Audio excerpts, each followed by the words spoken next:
Assalamualaikum warahmatullahi wabarakatuh. Balik lagi teman-teman, kita bahas al-Lecture to Allah yang ke-9. Oke, ini tuh tentang sebuah musibah banget kalau kita tuh sebuah musibah khususnya nanti di akhirat. Kalau kita tuh gak menjadikan Rasul kita sebagai panutan dalam kehidupan kita. Kenapa sebahaya itu? Ini Ali Imran ayat 53. Rabbana amanna bima anzalta wattaba'na rasula faktubna ma'asyahidin. Ya Rabb kami telah beriman kepada Allah, kepada apa yang Engkau turunkan, dan kami telah mengikuti Rasul. Karena itu tetapkanlah kami bersama golongan orang yang memberikan kesaksian. Nah, ini tentang kenapa kita itu harus mengikuti Rasul.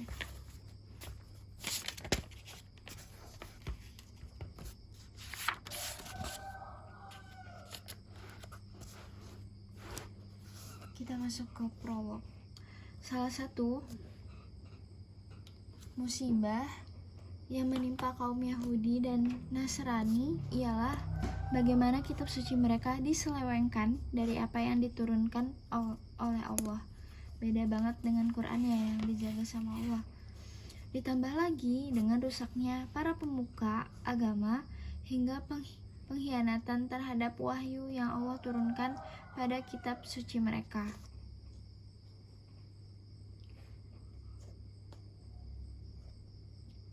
Nah, mereka itu gak mengikuti yang Allah turunkan lagi, tapi malah mengekor pada pemuka agama mereka walau berseberangan dengan kitab yang Allah turunkan. Maaf teman-teman kalau ada distraksi ya, suara-suara, karena ini jam 5 pagi di tempatku, sekitar jam segitu. Ini ada At-Taubah ayat 31. Mereka menjadikan orang-orang alim atau Yahudi dan rahib-rahibnya atau Nasrani sebagai Rob selain Allah. Terus ada sahabat yang nanya nih, kan Rasul kami kan gak beribadah ke mereka. Terus kata Rasul, bukankah mereka mengharamkan apa yang Allah halalkan sehingga kalian mengharamkannya, dan mereka menghalalkan untuk kalian apa yang Allah haramkan sehingga kalian pun menghalalkannya. Ini tuh kayak relate banget sama zaman sekarang kan ya teman-teman. Kita tuh kayak menghalal. Contohnya menurutku, kita menghalalkan nih cara berpakaian mereka, orang barat lah gitu. Terus kita tuh asing sama pakaian dari aturan Allah itu sendiri atau hijab syar'i. Menurutku itu, dan masih banyak contoh lainnya. Kayak dalam beraturan negara juga gitu kan. Kita tuh malah kayak mereka gitu, membuat aturan buat kehidupan kita sendiri. Dan kita tuh jadinya kayak anti banget dan gak mau diatur sama aturan yang udah Allah, aturan terbaik yang udah Allah kasih ke kita. Terus kata sahabat Rasul tadi, Adi bin Hatim namanya benar. Nah, terus kata Rasul, itulah yang dimaksud beribadah kepada mereka. Nauzubillah ya teman-teman. Semoga kita senantiasa bisa terhindar dari ini.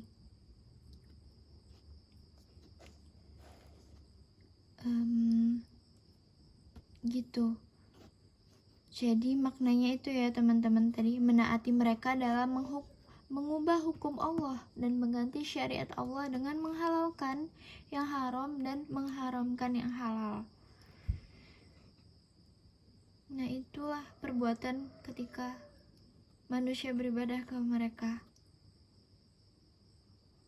Mereka menjadikan para ulama dan ahli ibadah tersebut sebagai sekutu-sekutu bagi Allah dalam masalah menetapkan syariat. Nauzubillah. Nah, ternyata itu ya teman-teman, setan tuh selalu memiliki ribuan strategi, baik halus ataupun kasar, untuk menyesatkan manusia dari keimanan kepada wahyu dan komitmen mengikuti Rasul. Ternyata kita tuh selalu digoda gitu teman-teman, dan kita tuh semoga bisa selalu terkoneksi sama Allah ya. Tadabbur doa, kita masuk ke sini. Jadi dulu tuh itu ya teman-teman, orang Yahudi tuh berdoa agar segera diturunkan Rasul di tengah mereka, supaya ya Yahudi tuh menang kembali gitu, gak terhina di banyak tempat. Terus dan itu tuh teman-teman, penjelasan tentang Rasul kita, Rasulullah Shallallahu Alaihi Wasallam tuh udah terang banget di kitab Taurat, seolah-olah mereka mengenali anak-anak mereka gitu. Kayak jelas banget kan teman-teman. Tapi pas Rasul udah datang, karena bukan dari keturunan Bani Israel tapi karena keturunan Arab, mereka tuh kecewa teman-teman, kecewa bukan main, dan akhirnya justru mengingkari keberadaannya. Ini yang terjadi oleh orang Yahudi. Wah. Al-Baqarah 89. Dan setelah sampai kepada mereka kitab Al-Quran dari Allah yang membenarkan apa yang ada pada mereka, sedangkan sebelumnya mereka memohon kemenangan atas orang-orang kafir. Ternyata setelah sampai kepada mereka apa yang telah mereka ketahui itu, mereka mengingkarinya, maka laknat Allah bagi orang-orang yang ingkar. Nah, ternyata itu ya teman-teman, menjadikan wahyu sebagai petunjuk dan iman kehidupan selalu saja datang kabut yang menutupi hati untuk meninggalkan kebenaran wahyu dan Rasul. Jadi emang kita tuh senantiasa itu ya teman-teman, ada kabut yang menutupi hati. Datang tuh kabut-kabut. Padahal mengimani Rasul pada kehidupan iman ialah perkara besar yang menjadi syarat sahnya keimanan manusia di hadapan Allah. Karena iman kepada Allah tak akan diterima hingga kita mengimani Rasulullah. Ini Ali Imran ayat 31. Katakanlah Muhammad, jika kamu mencintai Allah, ikutilah aku. Niscaya Allah mencintaimu dan mengampuni dosa-dosamu. Allah Maha Pengampun, Maha Penyayang. Dan kelak penyesalan terbesar manusia di akhirat ialah penyesalan manusia ketika menyadari pada waktu di dunia ia tak mengikuti rel petunjuk yang disampaikan Rasulullah SAW. Padahal mengikuti Rasul adalah sebab seseorang akan mendapatkan syafaatnya kelak pada hari kiamat yang menyebabkan banyak keutamaan. Nah ini ya teman-teman yang perlu banget kita khawatirin, bukan kehilangan mobil ataupun rumah, tapi yang lebih ngeri itu ketika kita kehilangan kekuatan iman untuk selalu mendahulukan wahyu dan petunjuk Rasul pada kehidupan iman. Nauzubillah ya teman-teman. Karena berbagai kesesatan yang dibungkus setan dengan rempah yang gurih siap menggoda setiap hati manusia beriman.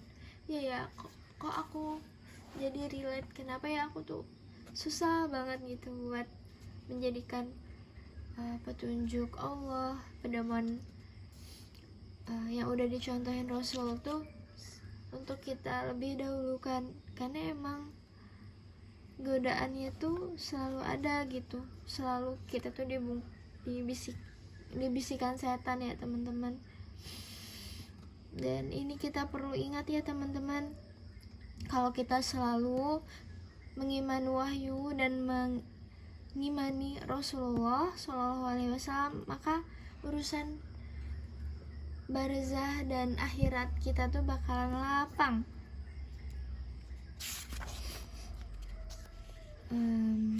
Ini jika salah seorang dari kalian, sabda Rasulullah ya, dikuburkan, maka akan datang kepadanya 2 malaikat yang hitam dan 2 mata mereka biru. Dan kedua mata mereka biru, salah satunya bernama Mungkar dan yang lainnya bernama Nakir. Gitu teman-teman. Jadi seorang hamba yang pertama ini, dia itu hamba Allah dan Rasulnya.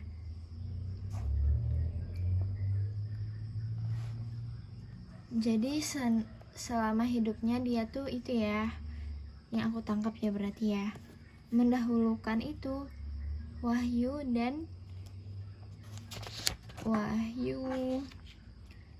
mengimani Rasul. Nah, kuburnya tuh dilapangkan seluas 70 hasta dikali 70 hasta. Aku nggak kebayang teman-teman gimana itu. Lalu diterangi dan dikatakan kepadanya, tidurlah. Tapi laki-laki itu, biarkan aku kembali kepada keluargaku untuk mengabarkan kepada mereka. Masya Allah. Terus disuruh tidur seperti pengantin sampai nanti Allah membangkitkannya lagi. Nah, ada juga sebaliknya teman-teman, yang untuk manusia yang tidak menempatkan keimanan kepada wahyu dan Rasul sebagai prioritas serta wafat sebagai kalangan munafik yang membenci Rasul dan mengkritisi wahyu, maka babak belurlah ia di alam barzah dan akhiratnya. Nauzubillah. Kata orang munafik itu, aku hanya mendengar orang-orang mengatakannya, lalu aku ikut mengatakannya. Aku tidak tahu. Nah, terus himpitlah dia, dikatakan kepada bumi. Lantas bumi menghimpitnya hingga persendiannya hancur. Aduh, nauzubillah ya teman-teman. Terus dia tuh terus diazab di dalamnya hingga Allah membangkitkan dari tempat tidurnya. Serem. Ya Rob, anugerahkanlah kepada kami kekuatan iman untuk selalu mengimani apa yang Engkau turunkan dan mengikuti Rasulullah SAW. Jadi maka pantas banget ya teman-teman, kita tuh sering-sering baca doa ini kalau bisa. Ali Imran 53. Rabbana amanna bima anzalta wattaba'na rasula faktubna ma'asyahidin. Ya Rabb kami telah beriman kepada apa yang Engkau turunkan dan kami telah mengikuti Rasul. Karena itu tetapkanlah kami bersama golongan orang yang memberikan kesaksian. Amin. Semangat ya teman-teman, semangat buat aku juga. Ingat kalau kita tuh sementara aja ya di dunia, kita tempatnya di sini tuh ngumpulin amal, beriman dan beramal dan dakwah. Kayak surat Al-Asr, semoga Allah jaga kita, selalu memberikan hidayah dan keistiqomahan. Amin. Insyaallah next doa ke-10 ya, tentang kesabaran nih kayaknya. Semoga Allah mudahkan. Maaf lahir batin. Wassalamualaikum.